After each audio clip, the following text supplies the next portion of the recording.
Abington, Rehoboth, and Freetown. These 3 points make up the Bridgewater Triangle. The Bridgewater Triangle is the most haunted place in the United States. And I only found out about it just recently, maybe about 2 years ago. I got a buddy of mine, and he and I are into cryptids. Cryptids, for those of you that don't know what they are things such as Bigfoot, the Mothman, Loch Ness Monster, Pukwudgies, if you want to Google that, that's another being from the Bridgewater Triangle. Today, guys, on Jason's Disturbing Experience, this is episode 1.13. Excuse me. Titled, just what I said, the Bridgewater Triangle. It is 7:06 on Friday, 7 April 2023. And I'm very excited about this episode because of this kind of stuff. Now, this past Halloween of 2022, was pretty awesome. I've had some other awesome Halloweens in the past, but this one was just really crazy. I think it was my second or third visit to the Bridgewater Triangle. I went with my buddy RC, the one who told me about this place, and he was like, dude, he goes, you've been all over the place, all the world, all the country, different places for creepy stuff, things to do with cryptids and ghosts and monsters and vampires and things like that. And this is like right up the road from you, only a couple, half hour or so, and you never heard of it. And I said, you're right, I've never heard of it. So he kind of schooled me on it, on everything that takes place, within those 3 points of Abington, Rehoboth, and Freetown, with Taunton being basically the biggest city, I believe, in the middle of it all. So this place that we went to, the last time we went, I think it's called Copper Cut. I'm probably saying it wrong. Copper Cut Road. In the midst of the triangle there. We went to a gas station first. It's kind of like something we do now. There's a gas station not far from where he lives. They got great sausage sandwiches and great ham sandwiches made right on the grill in front of you. So we always have a cup of coffee and a sandwich, and instead of being like normal people and eating inside where there's a couple tables, we stand out in the parking lot and eat it, talk about what we're going to do, and kind of just cover different things, because, you got to face facts. We're 50 years old. We don't see each other every week. We don't hang out, do this and that. We don't hang out too often. We do Bridgewater Triangle. We do a fire pit, coming up. We're going to be doing a fire pit at my house next month, hopefully. Get a bunch of people together. Things like that. You're older now. You don't hang out every week. You text here and there, talk and whatever. But this is something that, we both really enjoy. And we got other, a couple guys who really enjoy it as well. So when he brought this up, I didn't know what he was talking about. And I said, Bridgewater Triangle. I said, what the heck's that? I thought it was, something make-believe. It's far from make-believe. And I'm willing to say that is the most haunted and paranormal. I say paranormal. Let's use paranormal instead of haunted. The most paranormal area in the United States. If you haven't heard of it, it's called Bridgewater Triangle. And the other creature I mentioned earlier is called a Pukwudgie. This is an elf. Probably hang out together. I bet you these guys have beers or whatever. They hang out. I don't know. But last time we went, we're at that gas station, drinking our coffee and, having our sandwiches and talking and this and that. And this guy, this is not last time I went, the time before the last time. Last time I went, nothing really happened, but we went at night. And it was 4 guys. We had a day group that went. 2 of the guys had to go home early for, different things. Went out to dinner, met up with 2 other guys, friends of his, and I happen to know one of them, which is strange. All military guys, and then we went out at night, all through the woods. But that was the last time I went. The time before that is this Halloween one that I'm talking about. It was like the week before Halloween, and RC and I, at the gas station eating, this guy comes out of the gas station. He wasn't a ghost, he wasn't a monster, but he was weird. He comes walking out and stops and comes over to us and just starts talking politics. Oh, the country's a mess, it's this, it's that, and he goes, I'm leaving soon anyway. Now, the conversation was intelligent up to that point. I didn't say anything to him. I'm standing there, sandwich, cup of coffee, RC standing kind of position, this way. So when the guy came up, we kind of made a triangle in a sense where we were standing. Excuse me. The guy starts telling me about how he killed monsters in the past. Demons, he said. He had killed demons. And he's leaving the world soon to kill more. Now, he's telling us this. It's like, 10, 11 a.m. on that Saturday, like a week or so before Halloween 2022. And I didn't say a word. I'm just listening like this. Stand there listening. Sandwich, coffee cup. RC's over here. The guy says what he had to say. Say he's leaving the world. He's a spaceship, whole 9 yards. Going to kill more demons because they're after him again. And then he walks over and goes to his truck. So when he's done saying what he said, I look over at RC and he goes, I'm surprised you didn't give him your business card to get him to subscribe to your YouTube channel. And I was like, let's get in the car, Rich. So we get in the car, had a good laugh over it. It was a good way to kind of kick off the event of being in the Bridgewater Triangle. Go out to Copper Cut Road, I believe it's called that, Copper Cut Road, and we're going through the woods. Now, we're not even like 300 meters into the woods, and we hear crack.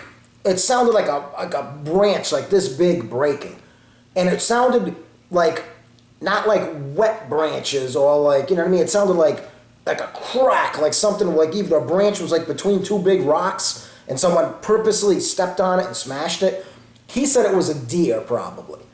But it was enough for us both to stop and look back, you know what I mean? And I thought it was pretty loud, but then you're in the woods, things are kind of amplified. So I told him it was a bear. I said there had to be a bear. You know what I mean? For that, he goes, well, a deer can weigh, 200, 300, 400 pounds. I was like, that sounded like something like 500 pounds stepped on something. So we didn't see anything from that. Kept moving, talking, walking, a little bit of distance between us. I happen to look back. I look back and I see like a black shadowy figure lean out from behind a tree and go back behind the tree. Basically how I just did it at about that speed. I didn't say anything. Kept moving. I wasn't scared or anything like that. It's just something I saw. We're walking about another mile, and he goes, hey, did you see that? And I said, did I see what? And he goes, looked like something just leaned out behind the tree up there. And I went, no, wait. I said, I saw it way back there. I said, it looked like a black figure, a black shape, just went, leaned out. And he saw it too, but in a different spot. So when I told him I saw it, that was pretty neat. We both saw something. We're out in the Bridgewater Triangle. It wasn't our minds racing because when I saw it, I didn't say, hey, RC, look what I'm going to tell you what I saw. He saw something, said it to me, and then I brought up what I saw. So we both saw something. Had nothing to do with the loud cracking stick. Now, that day was cool. Day was over. We did our, long movements through the woods, looked at this, old ruins. There's a lot of interesting stuff you find in the woods. I come back home telling my girlfriend Gabby about it, and she's, oh, that's cool. I'm glad you and RC had a good time and this and that. Now, this is still before Halloween of 2022. She and I are laying in bed a few nights later, and she's my witness. Something screamed in the bedroom window, and it wasn't human. This thing went, ah! Super loud. And I sleep pretty lightly. I'm sitting up in bed, and I look over at her, and I said, you heard that, right? And now she sleeps like a rock. And she goes, yeah. She goes, what the hell was that? If it was we have creatures out here called fisher cats. If it was a fisher cat, this fisher cat would have had been up on my bulkhead, on his tiptoes, or her tiptoes, looking in the window, in the little space of screen, because I sleep a lot with the window open, screaming. And I don't think that was the case. Because I peeped out the blinds afterwards, and I kind of crept up to the blinds, didn't make any noise. Whatever was there would have still been there by the time I got to the blinds. I didn't turn any lights on. Now, a few nights after that now, I'm having dinner at this Japanese restaurant with my buddy and his wife, okay? My girlfriend's with me, there's the four of us, with a restaurant where they squirt the sake in your mouth, squirting the booze in your mouth, great food, you guys flipping spatulas around, catching things, never drops anything. I don't know how, I would have been fired the first day. So, I'm telling him about it. And he's laughing, because we're friends, you know what I mean? He's like, oh, geez, God, figures you'd see that or hear that. Well, my girlfriend says, I heard it too. I was like, he goes, oh, you heard it too? And then his wife's kind of like, really? Like that? So we're explaining what we heard. So, we don't think anything of it. Finished dinner. He goes, hey, you want to go to my house, have a beer, and sit at the fire pit? He has a cool backyard. It's all woods. So, I have a fire pit too, but his backyard's more cool. You know what I mean? I like it, especially around Halloween. So we're over at his house. It's the four of us, and he has a dog named Conky. Conky's been in a couple of my films. Cute little Jack Russell. He's a muscular little guy, but Jack Russell's a very protective. So we're out at the fire pit. He's all business. He's out pulling perimeter around the yard, checking in bushes and looking at us from across the yard in the shadows, make sure we're okay. He's a great little guy. So we're sitting there, all talking, and all of a sudden, that scream that I heard in my window comes out of the woods now. It was so loud, it had to be 5 times as loud as what I heard in the window here. It went, super loud. It was so loud and so prominent that I pictured something with wings landing right in front of the fire pit. Like just like, that didn't happen though. But I said, that's what I heard in the window. My girlfriend was like, oh my God. And my friend Tim goes, what did you bring to my house? So that makes him a believer because he heard it too. So now 4 people heard this, me plus 3. I'm counting myself in there. 4 people heard this thing. 2 people in my bedroom, my girlfriend and I, all 4 of us in his yard. Then Halloween came and went, and I haven't heard it since. I haven't heard anything in the distance. He hasn't heard anything at his house because we've done a fire pit since then. So this is Jason's Disturbing Experience, always season 1, episode 1.13, the Bridgewater Triangle. And once again, Bridgewater Triangle is a place for people that are interested in finding out the truth about Bigfoots, sea serpents like Loch Ness monsters, Mothman, Jersey Devil, Chupacabras, all kind of creatures, puckwudgies, phantoms, you name it, you may see it, shadows in the Bridgewater Triangle. There's just everything there, and for me to just find out about this place like 2 years ago is insane. This is a public channel, of course. I want to thank my friend RC for introducing me to it. He recently, not to tell you his business, but he got all kinds of like cool equipment. He wants to go out and set up and things like that, and I'm like, yeah, I'm definitely in for the 4th time out, because after this time he and I went, we had like a big night movement with a bunch of guys, as I had said. Didn't see anything, but we got to hear owls communicating in the distance and coyotes and things like that, and that was kind of cool. And that was pretty long. We went like 1.5 miles in, 2 miles in, 1.5 miles, 2 miles out, and had done the same thing during the day. So that was like a 7 or 8 mile day that day. And it was pretty cool. I mean, we didn't see anything, but it's good exercise, to be out moving around like that.